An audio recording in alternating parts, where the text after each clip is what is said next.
Hi, everyone. I'm excited today because I have with me an artist of a different nature. She's actually an herbalist, and her name is Cody. And I'm just waiting for her to come on. And I'll just pause the recording and continue as soon as she's back.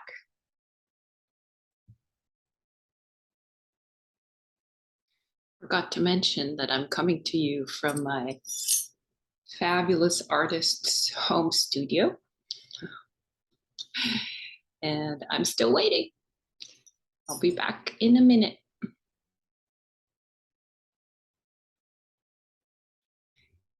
There you are. She has arrived. Welcome, welcome. Good to see your face. Yours as well. Thank you. On certain occasions. We made it happen. Yes, me too. All right. So let's get started. Okay. Dive in. I know this is a different kind of art, completely different process. So I'm very intrigued and curious and very interested in finding out your story and how you became an herbalist. Tell us from the beginning. All right. Okay, so I guess if I think about the beginning, that would probably be when I was pretty young. I would say maybe like 10 or 11. My mother was taking a biology course through Central Washington University, and we lived in Washington State, and she just loved to get out in nature a lot. And so one of the parts of her course was to go out and identify plants in her local area. And we did that with her as kids. And I just remember being so amazed and intrigued by learning the names of these plants. And I remember through school, we would do field trips and stuff. And I could point out plants that I recognize, and people would say, or students would say, "How do you know that?" It's like, well, I learned it, I guess, from my mom. But I always had loved browsing through herb books, especially materia medicas, which talk about the uses of herbs and the ways that they can benefit us. And that was like that's bedtime reading for me. Like I could look at that every night and just feel happy in my heart. So yeah, I mean, I feel like there's kind of always been a connection with plants. Um, Being in nature is like one of the ways that I really regulate my nervous system and like bring myself back to center. And so finding ways to connect with nature is always important. Um, in 2012, I did a medicinal herbalism program through a naturopathic school that was in Ann Arbor. And I learned about the local plants that were here in Michigan. And I learned about how to make medicine from them, how to harvest them, how to identify plants and grow things. And so it was a very it was kind of a short program, but it was very extensive. A lot of it was like based upon my own learning. And so it kind of just like took my passions and like pushed them in a certain direction, I guess.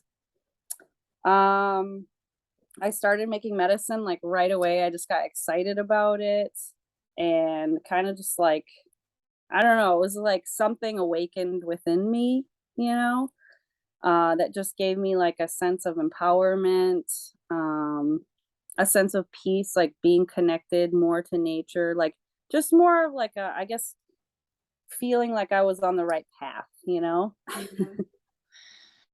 Wow.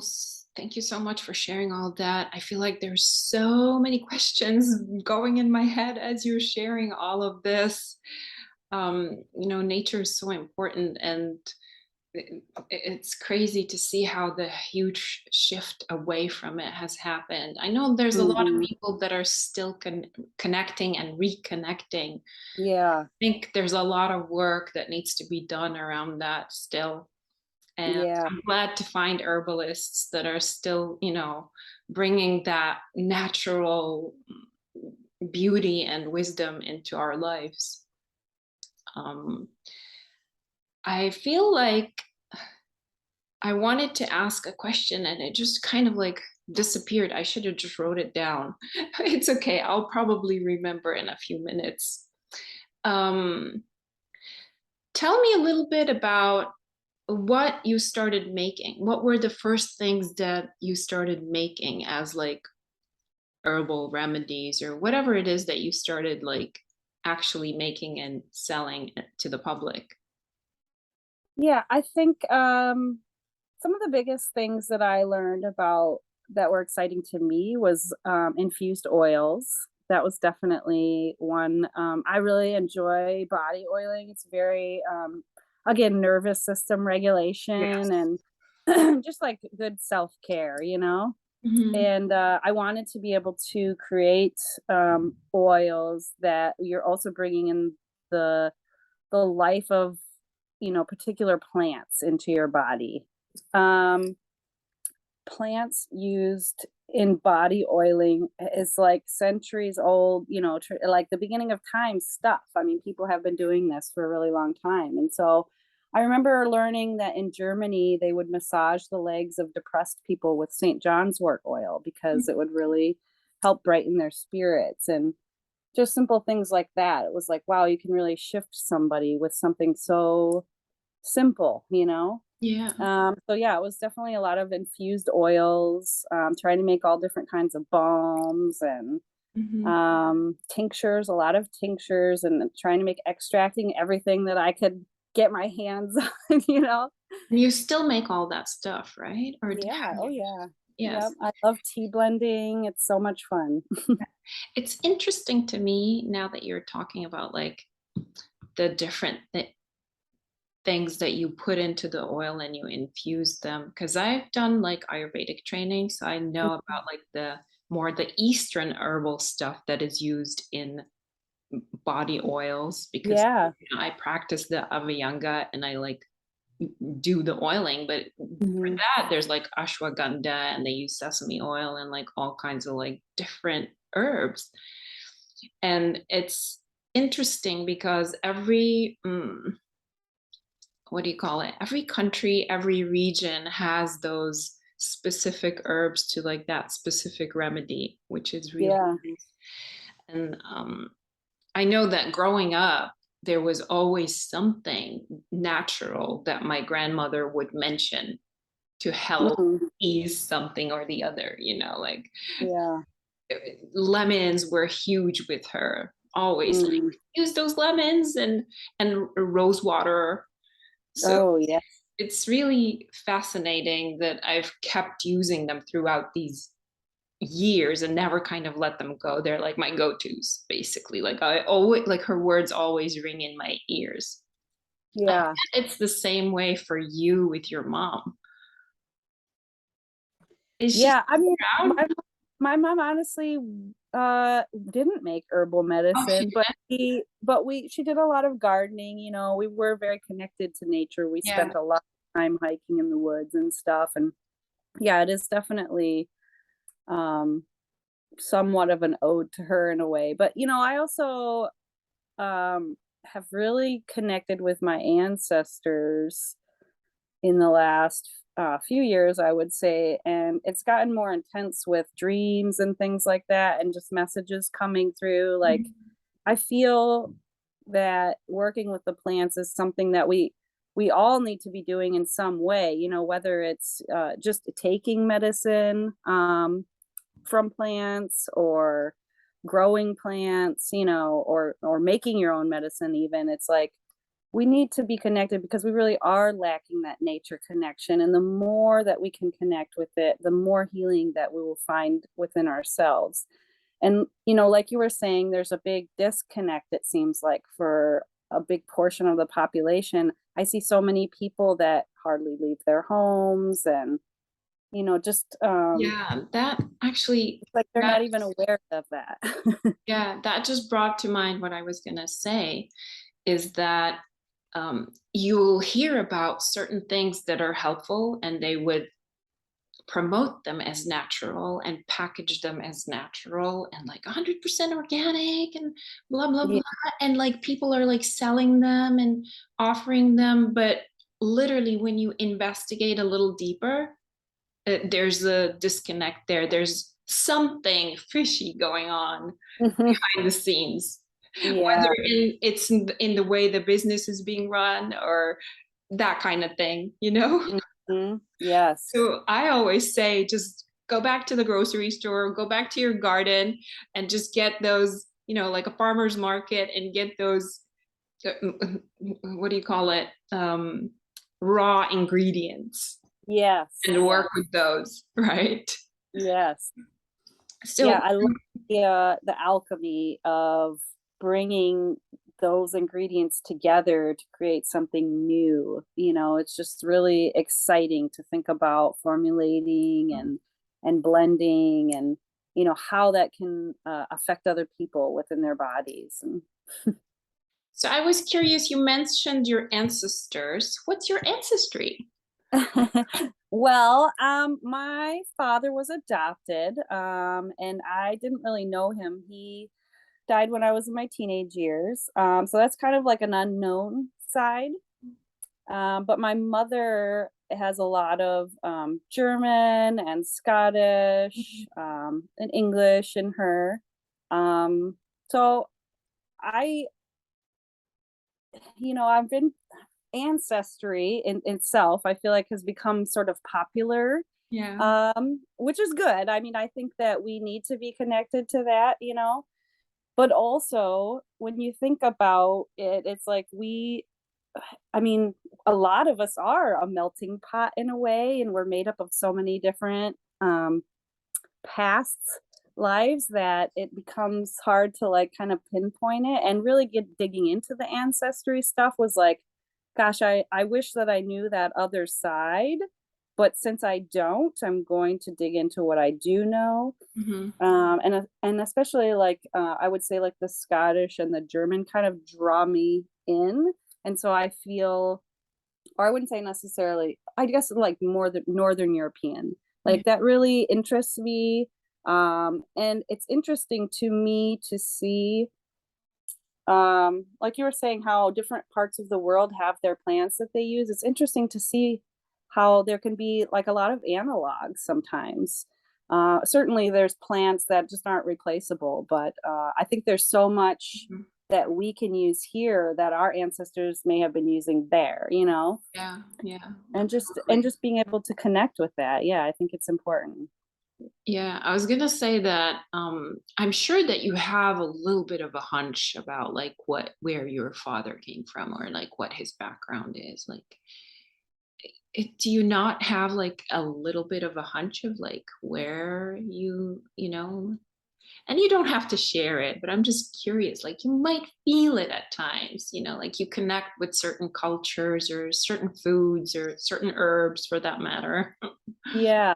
I do connect a lot with South American culture. And I don't know. I mean, I like to guess and kind of think about different things sometimes, but it's hard to really know. I do have quite a bit darker hair, and my eyes are very different from the rest of my family. So there's something there, but Yeah. I just don't know what. I love it. Well, like you said, I mean, when you boil it down, we all come from the same source eventually. Yeah, We all have a little bit of everything at this point. yeah, A big pot of lots of ingredients. yeah. I really appreciate culture, and I think that's something that we are losing in a lot of parts of the world or have lost already, and so any ways that we can regain that, even if it's not necessarily like our own culture but something that we feel deeply connected to. I feel like if you're doing it in a respectful way, then by all means indulge, because it really can make you feel more connected to the whole, you know? Absolutely. I think it's a great thing to learn about other cultures and to actually use their wisdoms. Yes. And, with integrity, of course, not Sure. claiming to be something that we're not, but also enhancing our lives with those. And that's literally what I've been doing all my life because I've been all over the world at this point Yeah. and different cultures. And, it's just like you just go with the flow and you learn the lay of the land and you just keep going. Yeah. I um, moved around a lot when I was younger. We lived in like 10 different states. My mom just really wow. liked to travel. And so, yeah, being forced to like go through that change and like constant new situations and just different places and people and exposures to that really, I don't know, it makes you in a way much more comfortable with change, which is such a part of life. I feel like you can really embrace that and progress much further than people who just get stuck in that fear mode, you know? Yes, yes. It also enhances your appreciation of other ways of life, Yes. of other ways of being, and knowing that those exist, not Yeah. just the way we live, but there Right. are so many different ways of living. I love it. Um, I was going to ask about what it is that you're working on now and what your process is like. I'd love to like get a little bit more like details about how what that looks like. Like if you want to share about making like a certain thing and like what goes into prepping it. I also was curious about what do you use? And I know, like with natural stuff, there are no preservatives, but there's got to be some certain ingredients that you use that help preserve the product a little bit longer than, Mhm. just mixing it and setting it on, the shelf or whatever. So if you don't mind sharing a little bit about that and, um, what are you working on currently and what that process has been like for you? Okay. Um, so I got bees about 4 years ago, honeybees, and we have 4 hives right now. And I love bees. They're amazing. I mean, I really could spend the rest of my life learning from them. Mhm. Such a incredible, they are incredible beings, you know? They are. So I've really dove into making products from the hive. It's been very nice for somebody who has made oils and salves for years to be using my own beeswax at this point. It's also really propolis, which is a product of the hive. It's like a resins that the bees collect from trees, like cotton trees and pine trees. They use it to protect areas inside the hive. It kind of keeps the hive healthy and clean. It keeps them healthy. Well, that is something that people have also used as medicine, Yeah. and it is very powerful medicinal. And I've really enjoyed making not only extract from that and being able to use that, just to help support immunity, but also I've started making infused oils with it. And the smell of propolis, if you've ever smelled it, it's just incredible. It's like caramel and resinous and honey, and it's amazing. And so being able to put that, on Mhm. physically and wear that, and just like the grounding sensation that comes from that, I love it. Yeah. Um, so I have made infused honeys for years. Nice. And when you make infused honey from a fresh plant product, there's water in that plant material. And honey pulls water out of things. And so not only is it great to put on a wound, even like a bed sore or something, because it's pulling things out of there and not letting in germs and things like that, and it's got its own antimicrobial properties. Like, it's really an amazing thing the way that it works. And so when you put fresh plant material with water content in it into honey, it starts to pull those liquids out. So then your honey becomes looser, and a higher water content in honey will make it ferment. And so what happens is eventually you end up with almost like a tincture because that honey starts to ferment and turn alcoholic. And then you've not only extracted the medicinal qualities of that plant, Yes. but you also have the benefit of the honey in there as well. So the honey itself can act as a preservative in a way, especially once it starts to ferment, because then again, you have like an alcohol, which would be somewhat like a tincture, I guess, Yeah. or like a medicinal mead. Mm, And so medicinal meads have been used as medicine, forever. Yeah. Um, Very nice. yeah, there's some really interesting things out there. Absolutely. So I'm now kind of in this process of getting some of these medicinal meads in small portions bottled up so people can try them. And I'm really excited about that. Yay. Do they have a Yeah. name? Are you giving them a little name or something? Well, I think it'll just kind of be individual, depending on the herbs, and maybe I'll do some like combinations of things too. But it's incredible. I mean, some of these are like 10 years old or more, and just I pulled them all out the other day and started tasting things, and it's just super exciting, Oh, you some of have the to be patient flavors. for so long Yes, and let it yeah, grow. So nice. right. So, I mean, things with honey can last for a very long time, but once you get that water content up and you have a fermentation, Mhm. as long as that fermentation alcohol percentage gets enough, it'll be fine. But if your alcohol percentage is too low, or there's just a lot of water content in there, then you can end up with some molding and stuff, so then you would toss that Yeah. out. Yeah. But yeah, also certain plants are really great preservatives. Evergreens, I find, especially like evergreen oils, tend to last a Mhm. lot longer than some of others. Also, cottonwood bud oil, Yeah. which I just really love. It smells amazing. It's got almost that propolis kind of smell to it, kind of earthy and caramely, and it's very nice. But that just the addition of some of that oil into another oil will really help to preserve your product longer. Yeah. Um, Other than that, I just try to use oils that don't go rancid as quickly. Like olive oil is Mm. great for that. Coconut oil can be good.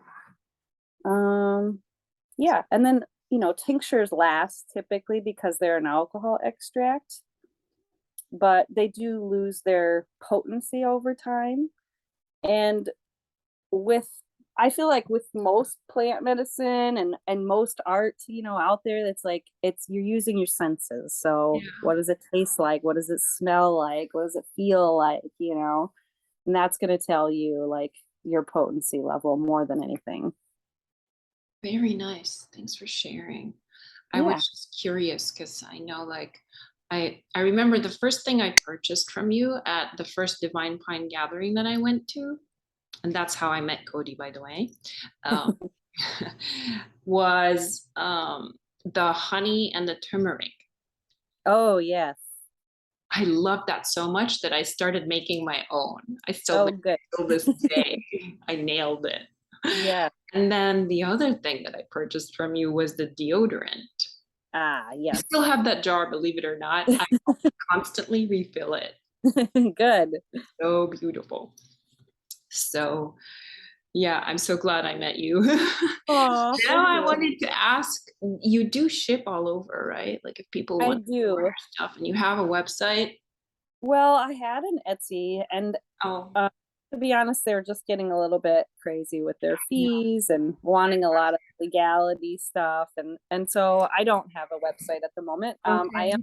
doing my seasonal menu by email, and then I will ship, and I could take payment multiple ways. But yeah, that seems to be working right now. Hopefully, I will have a website set up soon. It's kind of in the works.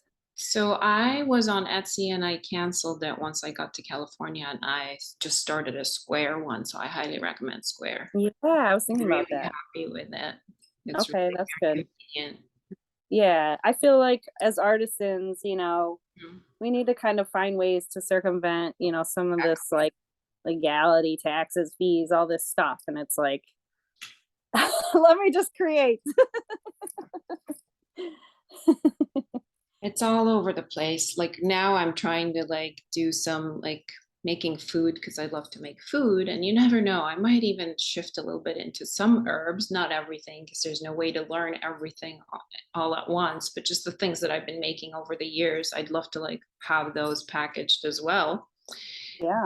Just, you know, trying to find out my way around like the legalities of it, of like, you know, if I make food in my home and then I go and vend it somewhere, well, what kind of registration do I need? Like all that stuff is just never ending. Yeah. Yeah. I mean, they want money, so they'll get it any way they can. Yeah, but it's just like you have to make sure you have all the right paperwork and all that Mhm. stuff, and things just take time. You can't be Yeah. like, yeah, I'm just gonna bake a cake now and just go share it at this event, because it doesn't work that way. Right. I thought it Yeah. did, but Yeah, I spend always more um in behind the scenes that things need, you know, that we need to do as artists and artisans that people don't see. yes. Having a website and taking care of that and maintaining all the little payments that you have to do for MailChimp and la la la and Oh my Canva, and gosh. it just Yeah. never ends. Yeah. And my creative brain doesn't work super well in that kind of like analog. I know exactly. Like you have to be like a jack of all trades all at once, doing it all, unless you're super wealthy and you could just delegate. Here, you do this, Right. Yeah. give me salary, and I'll just sit and paint my I paintings. know. I would love to just create and have somebody else handle like all the Oh, online stuff. that would be so amazing, wouldn't it? Yes. I don't think it happens that easily, though. No. To build an empire somehow. Yeah, it is definitely seems like kind of a slow building thing. And then I also feel like you kind of reach this moral standpoint of like, well, how much do I want to expand and grow? Exactly. Yeah, Because I really feel like it kind of takes some of the life away from the product, you know? absolutely. Absolutely. It The starts larger to be, you are, yeah, the focus starts to become more like monetary rather yes. than, sharing gifts. And for me, like I love sharing my knowledge with other people and empowering other people in that way. And it's like if there's people that want to compensate me for that, great. Like let's do it, but I'm Yeah, not gonna absolutely. go out there and I mean, I have a really hard time marketing myself too because it Yeah. feels very unnatural. And when you're selling your product, you're marketing yourself. And It's so, absolutely the artist's dilemma, I think. Like most yeah. artists are stuck in that place. And it's hard. It's really hard. Yeah. It's not, it doesn't come easy unless you meet the right people at the right time and just make those connections and they help you make it happen. Yeah. Yep. It's rare though, from what I've witnessed so far.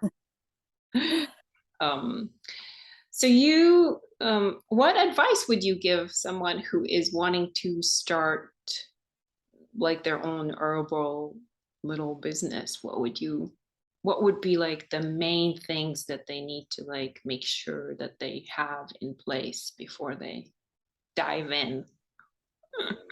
Okay, so I guess one of my big things is plant sourcing.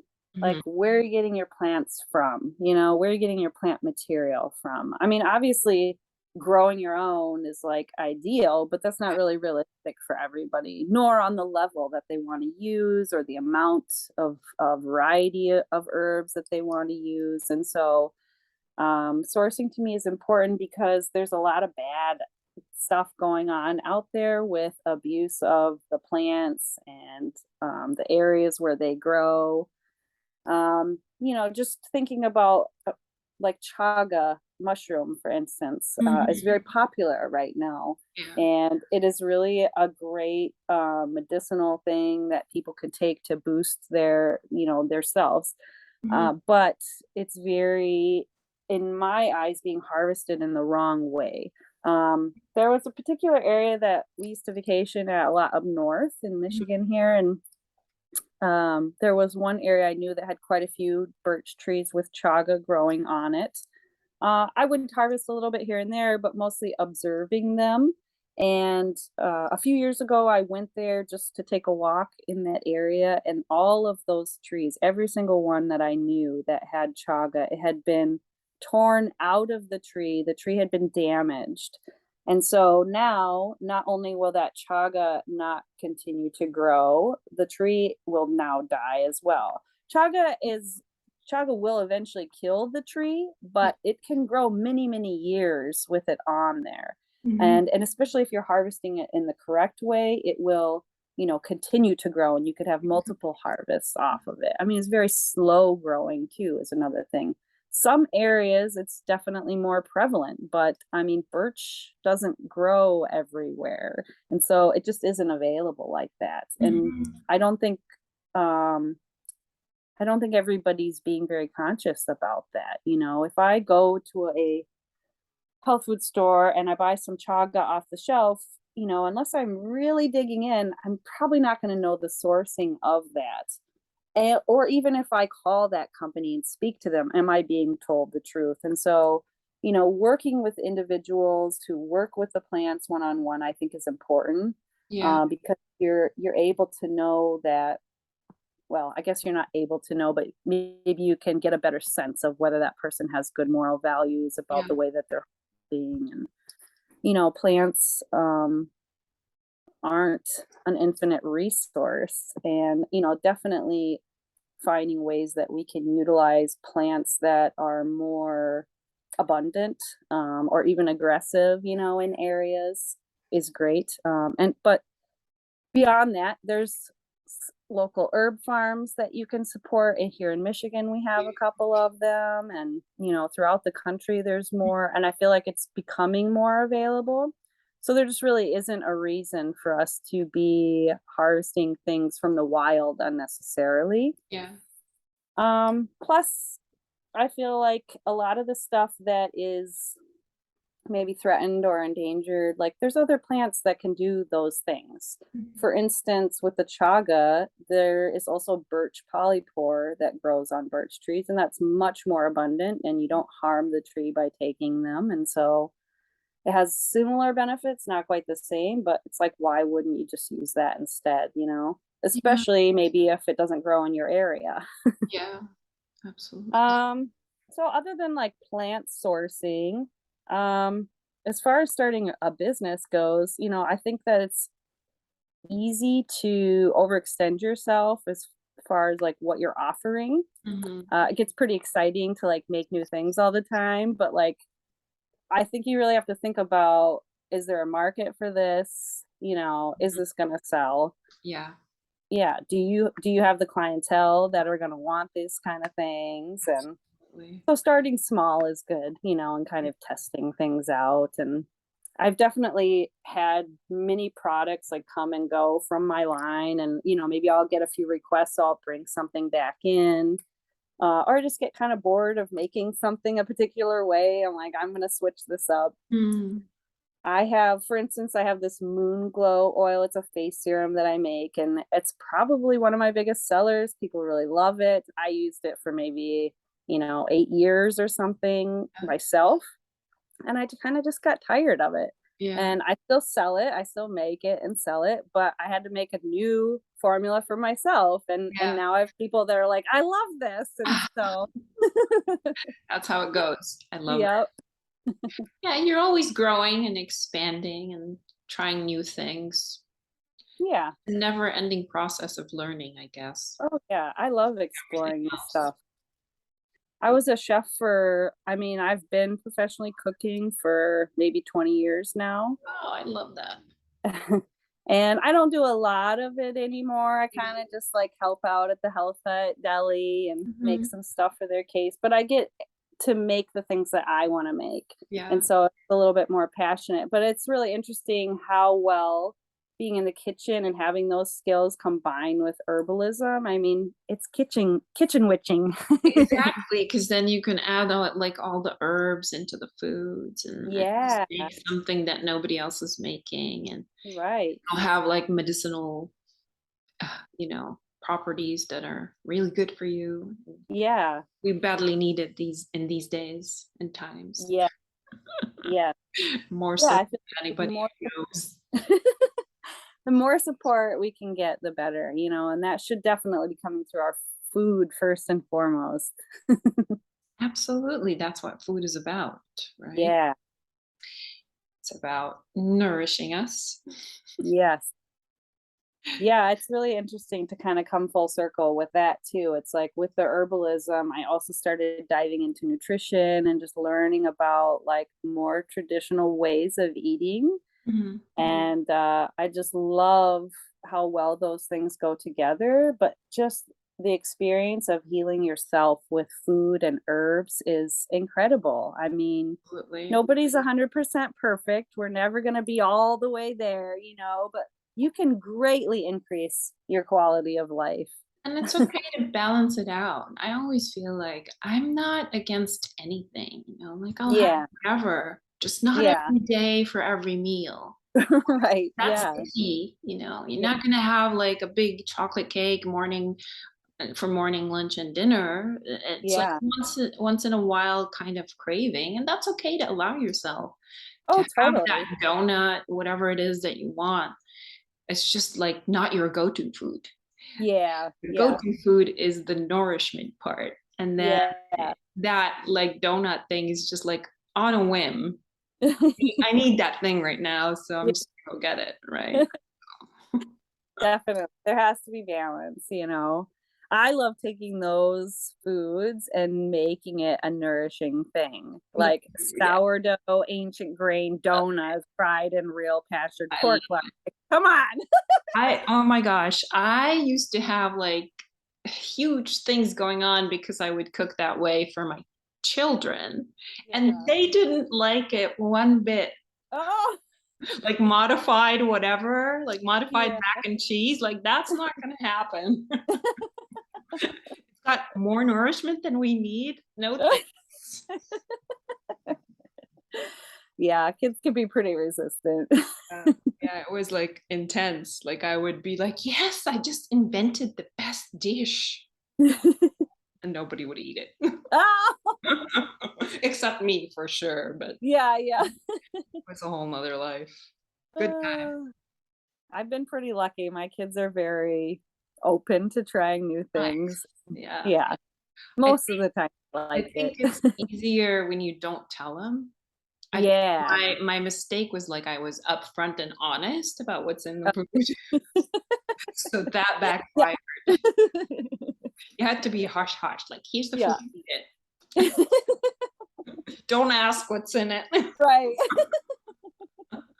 It's delicious, trust me. Exactly. That's what I should have said Yeah. from day one. Anyway, I'm glad some other people are doing that, and now lots of kids get nourished. Yes. They need it. Oh my gosh, this Yeah, generation is having a rough time. absolutely. Um, I'm trying to think if there is anything else I want to ask. I know I could always come up with more stuff.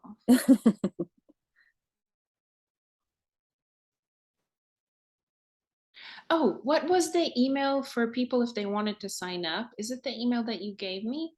No, it's Forest Finds, FINDS at yahoo.com. So if people want to be on your list to see what you have to offer and that kind of thing, they will just send you an email to that. Yes, yep, they can just let me know, hey, send me a menu.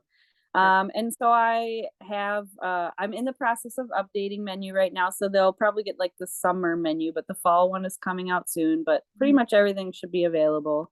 So, Nice. Yay. yeah. I know I want to order some stuff, but it'll have to be after my traveling. Yeah. So we'll see when that happens. Um, Yeah. All the immune supporting stuff will be coming out very soon, so oh, nice. everybody ready for their seasons. Exactly. That is a good thing to have on hand. Oh my gosh, the last time I was in Michigan, I was so sick when I got back. Mm, I'm pretty sure it was COVID, but it knocked me out. Like yeah. that was the first time I'd gotten it since the pandemic. Oh, yeah. I had actually gotten it before the pandemic was announced. Yeah. So Yeah, we got a couple of those here too. Yep. yeah. Yeah, I work at the health food store part-time also, so I've seen a lot of that. Yep. It's like it started before and it's still going. Yeah, I mean, it's out there now. We just have to be Right. aware that it's there and Yeah. hopefully treat ourselves the best we can and try to avoid Yeah. it, all that good stuff. Yeah. Luckily, we have herbs around and beautiful Yes. remedies Yeah. that we can use as opposed to getting those factory packaged whatnots Yes. that they tell us are organic. Because even the whole organic label is just like a big, you know, situation in itself. Yeah, I mean, there's just so much craziness, It's like, did you hear about the new thing in California? They want to silence doctors who have differing opinions than the mainstream. Oh, really? I'm hearing, Like, didn't hear about it, but uh, that's yeah, interesting. yeah, it's a new bill that I think it just got signed into effect by Governor Newsom. Wait, Um, yeah, any no, doctor who questions the establishment could lose their medical license. I'm not surprised at all. Right. It's kind of perfect timing for it. Yeah. Don't question, just do what we say. Hmm. I have some different ideas. I don't know. Don't we all? Yeah. Most of us do. Yeah. Yeah. It's just, it's good to just do your thing and hope that people catch up, basically. And everybody Yeah. is fine doing their thing too. Yeah. I'm really thankful for my opportunity to support my community in the ways that I can. We have an all local and organic farmers market here in West Michigan, and it's an amazing resource for people because most farmers markets are not like that. Yeah. But I have a nice community of people there that really rely on my medicine, and I'm just so thankful that I can provide that for them. Something as an alternative to the mainstream. That's really wonderful. And I'm sure I have lots of connections in Michigan. So I'm sure they'll be watching this and they'll know about you and where to go. Good. um, and I really loved our conversation. I hope you enjoyed it as much as I did. I don't know if you have anything else you'd love to add before we end. Otherwise, Yeah, I guess. I'm enjoying it. Like I could sit here and talk for like hours, literally. Yeah. Um, in relation to the what we were talking about with like people being disconnected from nature, this Mhm. has been really like very present for me lately. It feels to me, which I'm definitely a big feeler, but it feels to me that there is a lot of sickness out there in the world. Not saying that there isn't good too, because I really want to Mhm. embrace that in my life right now. Yes. But I feel like the majority of the sickness out there, whether it's mental, physical, whatever, is a serious disconnect from nature. And I have noticed a huge shift from embracing the sun recently and the energy that I can get from that, the healing Mhm. energy that I can get from that. So, one of the ways that I have started a practice with that is to get out every morning with my bare feet on the ground. And even if I can't see the sun, to let my face go that direction Yeah. because you're still getting those light rays, whether you can see that sun coming up or not. Um, and I've noticed a huge shift in hormonal wise and energy wise and inflammation. And it's been so incredible to me to work for years with things like food and herbs and to really experience a lot of healing. But to have something as simple as grounding and sunlight be like Yeah. this giant shift. And so I just want to encourage people to really do that as much as they can. And I started in February going out in the snow with wool socks on because you can ground through wool.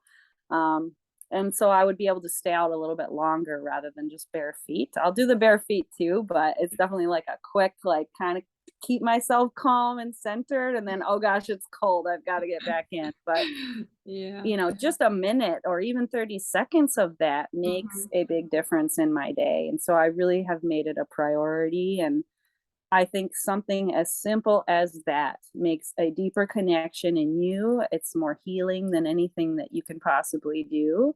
Yeah. And we all need it. So it's like, we are nature. We're not separate from it. Yeah. And we need to remember that. We need to be out there connected with the whole being that we are. Absolutely.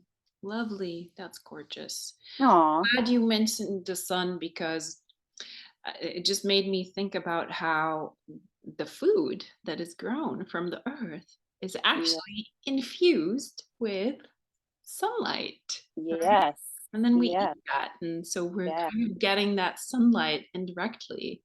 How yes, beautiful is that? yes. Ah. All right. Thank you so much, Cody. It was lovely talking to you. Let's stay in touch. Yes, thank you, Susie. Hope to see you again soon. Yes. All right. Take care. Bye. Thank you.